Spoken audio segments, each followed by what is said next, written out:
Welcome to the deep dive. You know that feeling when you're scrolling through TikTok and you see someone with almost no followers suddenly just blow up? Oh, yeah. It can feel a bit like winning the lottery, right? Totally. Especially when you're putting in all this effort and it feels like your videos are just vanishing into that huge, endless scroll. I mean, the amount of stuff uploaded every second is mind-boggling. It really is a digital ocean out there, no question. Absolutely. But what if getting noticed wasn't just about luck? What if there are actual, learnable strategies that smaller creators are using right now to cut through all that noise and actually build a following? Well, that's exactly what we're digging into today. Yeah, we've looked at what's working for creators seeing really rapid growth, regardless of where they started.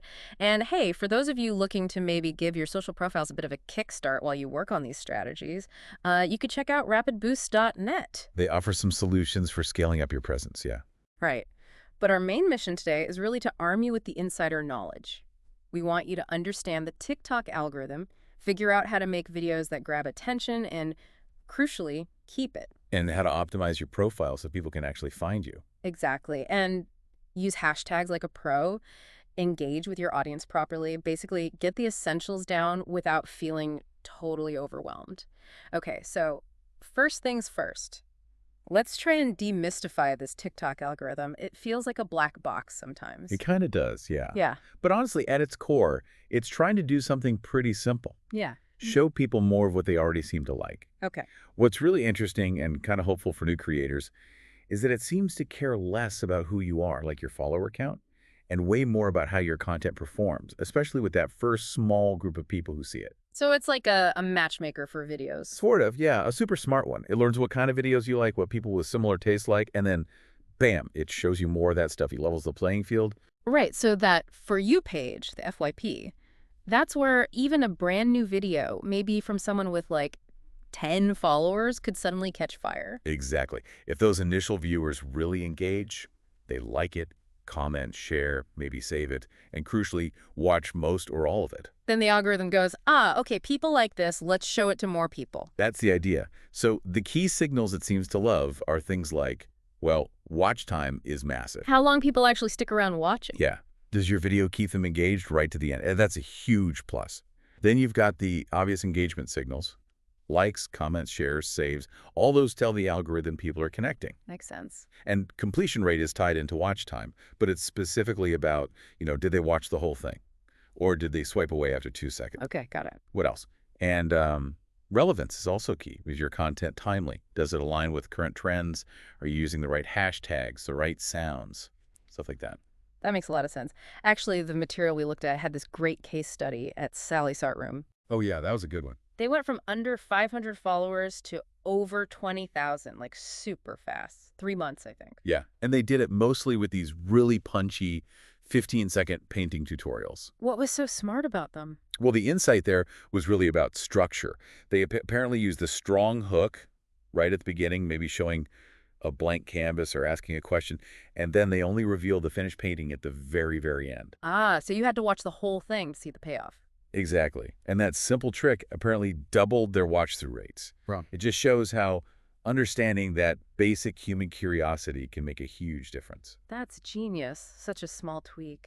And timing your posts seems important too, right? Posting when people are actually awake and scrolling. Definitely. Yeah. You got to think about your audience. When are they most likely to be on TikTok? Probably similar times to when you are, right? Yeah, probably evenings or lunch breaks or something. Right. So posting when your target audience is most active just gives your content a better initial shot. It's about meeting them where they are when they're there. And TikTok actually helps with this, doesn't it? If you have the right account type. Yeah, if you switch to a pro or business account, which is free, by the way, you get access to analytics. And those analytics will literally show you the hours and days when your followers are most active on the app. Okay, so no more just guessing and throwing videos out there randomly. Mhm. Cool. So we know what the algorithm likes, stuff that keeps people watching and interacting. How do we actually make that kind of compelling content? Well, a good starting point is finding your niche, something you're genuinely interested in and can talk about consistently. Could be anything really: urban gardening, minimalist fashion, coding tips, funny life hacks. Having that sort of core identity. Exactly. But The sources also really stress being flexible. Don't be so locked into your niche that you miss opportunities to jump on relevant trends or use popular sounds. So find your lane, but be ready to, like, merge occasionally. That's a great way to put it. Your niche is home base. But you can explore trending stuff as long as you bring your own unique twist to it. Make it feel authentic to you. Okay. And practically speaking, when you're making the video, you've got, what, seconds to grab someone? Oh, less than that sometimes. Yeah. Seriously, the advice is hook them in the first 1 or 2 seconds. Max. Wow. Fast cuts, maybe some bold text on screen right away, an intriguing question, a surprising visual, anything that stops the scroll. That example they used, have you ever made this classic mistake with your dog? Yeah, I remember that. It makes you instantly want to know what the mistake is. Exactly. It creates that little bit of mystery, that curiosity gap you have to keep watching. Okay, hook 'em fast, then what? Editing seems pretty key, too. It's huge. It's not just about cutting clips together. It's about using TikTok's built-in tools, effects, filters, speed changes to keep things visually interesting and dynamic. Right. And captions. Super important. Apparently, like 80% of people watch with the sound off sometimes, so clear, readable captions are essential. Good point. I often watch with sound off. Yeah, me too. And maybe overlaying some key text points directly onto the video, nice and bold. And think about looping. Looping? You mean making the end flow back into the beginning? Yeah, exactly. If you can make it seamless, people might watch it multiple times without even realizing it, which bumps up your watch time and completion rate. It's a bit sneaky, but effective. Clever. Okay, and leveraging trends. It's not just copying. Definitely not. It's about adaptation. See a challenge, a sound, a hashtag that's blowing up. Think, okay, how can I take that idea but apply it to my niche, my style? Like that tech channel example using hashtag BookTalk. Exactly. Books every coder should read. They took a huge trend but made it super relevant for their specific audience. Okay. That's the sweet spot relevance plus your unique spin. Okay, makes sense. So we're making these awesome, hooky, well-edited videos. Now, how do we make sure the right people actually see them? Profile optimization time. Yeah. Think of your profile as your digital storefront. Your bio and username are crucial first impressions. So use keywords people might search for. Definitely. Keywords related to your content, maybe your location, if that's relevant, your brand name. Yeah. Make it clear what you do, like that example. Comedy sketches, NYC, tag Sofa Stories. Instantly tells you what to expect. And add some personality. Please do. Emojis, a bit of humor, maybe a bold promise about what you deliver. Anything that makes you seem like a real person and stand out a little. And the profile pic, does that matter much? I think it does. A clear, well-lit photo, maybe looking at the camera, smiling. It just feels more approachable and helps build a bit of trust and recognition. Makes you memorable. Okay. What about telling people what to do when they get to your profile? Yeah, the call to action, or CTA. Super important. Don't just assume people will figure it out. Use your bio to guide them. Like what? Could be DM me for collabs, or check out my latest fitness challenge below, or link in bio for my recipes. Just give them a clear next step. Turns passive lurkers into potentially active followers. And linking out to other places where you exist online? Absolutely essential. Use that link in bio feature wisely. Send people to your Instagram, your YouTube, your shop, your newsletter sign up, wherever else you want them to connect. And maybe mention it in videos sometimes, too. Check my Insta for. Yeah, cross-promote. Remind people you exist elsewhere. It builds a stronger overall presence. Okay, profile looking sharp. Bio is clear. CTA is in place. Now, hashtags. Still a big deal? Or are they kind of fading? Nope, still a very big deal. Hashtags are like signposts for the algorithm and for users searching for specific topics. They're crucial for discoverability. But you can't just slap on hashtag FYP and call it a day, right? Definitely not. That used to be the advice, maybe, but now it's much more about a strategic mix. You want a balance. A mix of what? Well, the sources suggest aiming for, say, 1 or 2 really broad trending tags, like hashtag FYP maybe, just for potential reach. Then, crucially, 2 or 3 niche-specific tags. Things directly related to the video's topic. Exactly. Yeah. Like hashtag minimalist decor if you're showing off a room makeover, or hashtag quick recipes if it's a cooking video. These attract people already interested in that specific thing. Okay, that makes sense. More targeted. And then maybe add 1 branded or community hashtag, something unique to you, like hashtag Janice Rees or hashtag Plant Parents Community, whatever fits your brand. Helps build your own little corner. And keep those custom ones easy to spell and remember. Yeah, definitely. Keep them concise and memorable. How do you even find the right hashtags, though, especially the niche ones? Good question. Research is key. Browse content within your niche. See what hashtags successful creators are using consistently. Check out TikTok's own Discover tab for trending topics and tags. Are there tools for this? Yeah, there are some third-party analytics tools mentioned, like TickBuddy or TrendTalk, that can help with research too. But honestly, just paying attention within the app goes a long way. And you need to keep checking them, right? They don't stay relevant forever. Absolutely. Monitor your video performance. See which tags seem to be driving views. If something stops working, swap it out. Rotate them routinely. Experiment. Okay, got the hashtag strategy down. So people are finding our amazing videos now. How do we get them to actually, interact, to stick around and become part of a community? Engagement strategies. Yeah, this is where you turn viewers into actual fans. It's about fostering that two-way street. Oh. Ask open-ended questions in your videos, things that genuinely invite people to share their thoughts or experiences in the comments.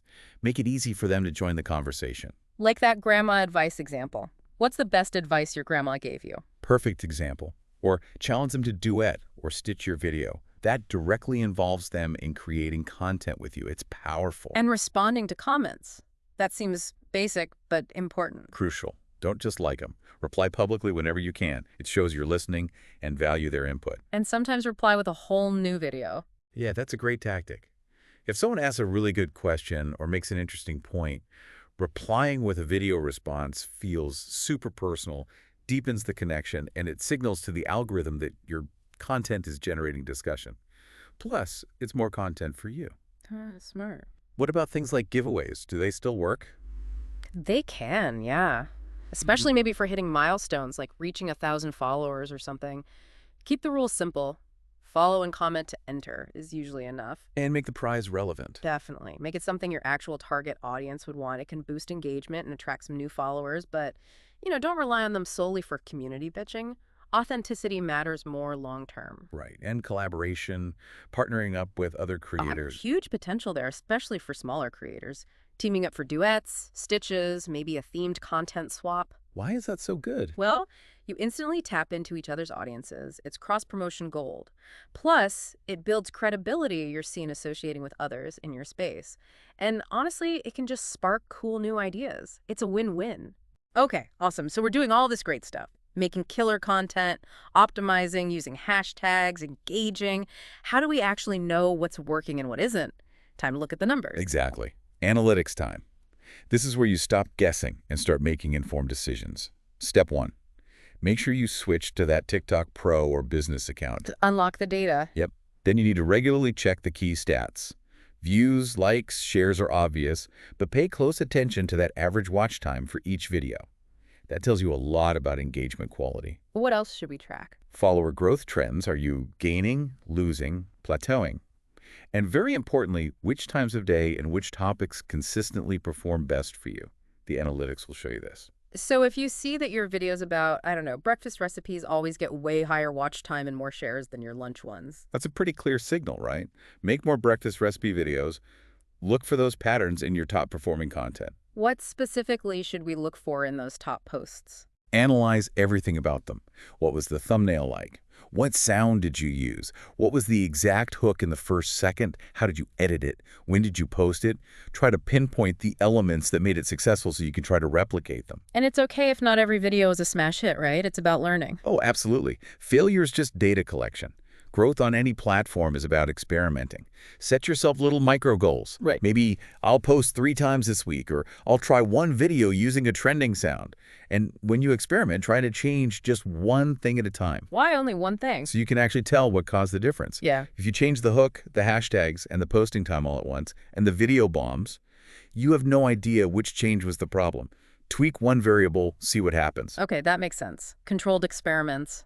The sources even mentioned A/B testing. Yeah. Can small creators really do that? Seems complicated. It sounds fancier than it is. Basically, just try 2 slightly different versions of the same core idea. Maybe one video starts with a question, the other starts with a really striking visual, but the rest of the video is the same message. Post both, maybe a day apart, and just see which one gets better views or comments or watch time. It helps you learn exactly what resonates. Okay, cool. This has been incredibly insightful. So, if someone's listening right now and feeling maybe a little overwhelmed by all this info, Hmm. what are the absolute key takeaways, the first steps? Right. Okay, first, just take an honest look at your existing content. See if anything is already working, even a little. Then really try to define your niche. But stay open to trends. Got it. For your very next few posts, maybe the next 5, make a conscious effort. Really strong hook in seconds 1 and 2. Choose your hashtags strategically, that mix we talked about. Pay attention to clean, engaging editing. And engage. Yes. Actively engage with comments. Reply. Start looking at your analytics, even just the basics like views and watch time. See if you can spot any early patterns. Maybe reach out to one other small creator you admire.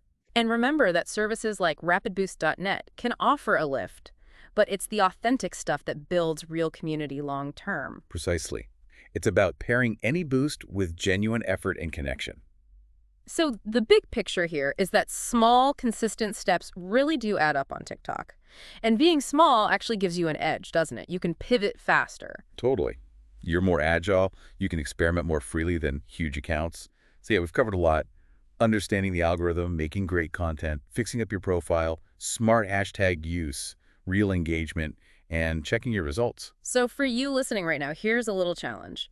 Think about just one specific action you can take on your very next TikTok video based on everything we just discussed. Yeah, maybe it's trying a different kind of hook. Or researching 3 new niche hashtags. Or adding a clear call to action in your bio right now. Whatever it is, just pick one thing. Because honestly, that breakthrough moment you're hoping for, it really could be just one well-strategized video away. Absolutely. So the best advice is start now. Stay consistent with it. Use these tools, these insights we've talked about. Your audience is out there waiting to find you and connect. Go get them.